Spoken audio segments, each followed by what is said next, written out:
महादेव सब कुछ है। इस संसार में सभी शिव है। शिव ही आदि है और शिव ही अंत है। और जब जब हम महादेव की बात करें तो प्रभु के साथ जुड़े नंदी को हम कैसे भूल सकते हैं। जहाँ भी भगवान शिव की पूजा होती है उस स्थान पर नंदी को भी याद किया जाता है। हर मंदिर में देखा जाता है कि भगवान शिव के सामने ही उनके वाहन नंदी की मूर्ति स्थापित होती है। जिस प्रकार भगवान शिव के दर्शन और पूजन का महत्व है उसी प्रकार नंदी का दर्शन भी किया जाता है। नंदी भगवान शिव के वाहन ही नहीं है, उनके परम भक्त भी है। कहा जाता है कि अगर कोई मनोकामना नंदी के कान में कही जाए तो वह भगवान शिव तक उसे जरूर पहुंचाते हैं। आपने देखा होगा कि नंदी मंदिर के बाहर विराजमान होते हैं। कहा जाता है कि नंदी मंदिर के बाहर इसलिए विराजमान होते हैं ताकि भक्तगण आसानी से उन तक अपनी बात पहुंचा सके। तो आखिर ऐसा क्यों है?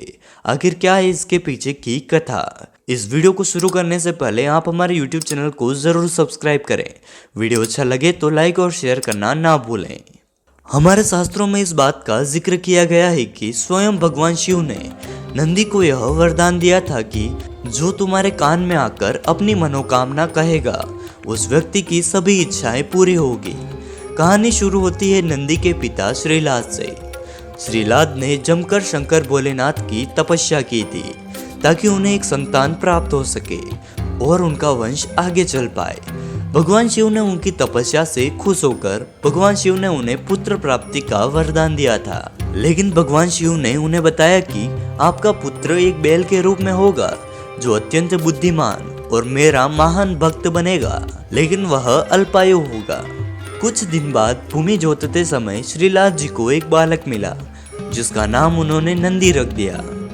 जब नंदी को अपने अल्पायु होने के बारे में पता चला तो महादेव की आराधना से मृत्यु को जीतने के लिए वह वन में चले गए और वहां जाकर शिव का ध्यान करना शुरू कर दिया। भगवान शिव नंदी के तप से प्रसन्न हो गए और उसे वरदान दिया कि नंदी तुम मृत्यु और भय से हमेशा के लिए मुक्त हो। मैं तुम्हें अजर और अमर होने का वरदान देता हूँ। नंदी कैलाश पर भगवान शिव की निरंतर सेवा करता था। कोई महादेव से मिलने आता तो नंदी से मिलना अनिवार्य था। परंतु एक दिन श्रीलाद महादेव के पास एक अजीब विडंबना लेकर पहुंचे। दरअसल श्रीलाद ने संतान का वरदान इसलिए मांगा था क्योंकि उनकी कोई भी संतान नहीं बची थी और सिर्फ नंदी ही था, लेकिन वह भी महादेव की सेवा में व्यस्त था। इस वजह से श्रीलाद को लगा कि उनका वरदान पूरा नहीं हुआ है क्योंकि उसे पिता का सुख ही नहीं मिला। यह सुनकर महादेव ने नंदी को बुलाया। महादेव स्वयं नंदी से प्रेम करते थे, लेकिन उन्होंने फिर भी नंदी से कहा कि उसे पुत्र होने का दायित्व निभाना होगा। इसके बाद महादेव ने नंदी को श्रीलाद के साथ जाने को कहा। महादेव से दूर होने की पीड़ा नंदी को परेशान करती रही और उसने खाना पीना छोड़ दिया। अपने पुत्र की दशा देखकर श्रीलाद एक बार पुनः महादेव के पास गए और उनसे प्रार्थना की कि उन्हें वो वापस बुला ले, क्योंकि वह अपने पुत्र की ऐसी दशा नहीं देख सकते थे और साथ ही उनका वंश अब इस बात का प्रतीक होगा कि भगवान शिव भी उनके पुत्र से प्रेम करते हैं। क्योंकि नंदी के जाने के बाद महादेव को भी उनकी बहुत याद सता रही थी। वो भी नंदी से प्रेम करते हैं। नंदी के इस अतुल्य प्रेम को देखकर ही महादेव ने उसे वरदान दिया था कि कोई भी प्रार्थना अगर महादेव तक पहुंचानी हो तो नंदी के कान में उसे बोला जाए। यह प्रार्थना सीधी महादेव तक पहुंच जाएगी। यहाँ तक कि माता पार्वती ने भी भगवान शिव तक संदेश पहुंचाने के लिए नंदी के कान में ही बोला था। नंदी सदैव भगवान शिव के साथ ही रहते थे। इसके बाद देवों के देव महादेव ने माता पार्वती की सहमति से सभी गण देवों गणेश और वेदों के समक्ष गणों के अधिपति के रूप में नंदी का अभिषेक किया।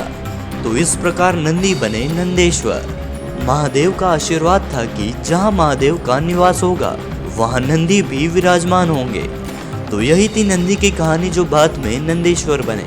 अगर मन साफ हो और भगवान के प्रति आस्था सच्ची हो तो ही मनुष्य का उद्धार हो सकता है। इस वीडियो को लाइक और शेयर करना ना भूलें। साथ ही भगवान के ऐसे अद्भुत कथाओं के बारे में जानने के लिए चैनल को सब्सक्राइब करना ना भूलें और बेल आइकन को प्रेस करें जिससे कि आपको हमारी लेटेस्ट वीडियो जल्दी मिल सके। फिर मिलते हैं नई वीडियो के साथ, तब तक के लिए नमस्कार।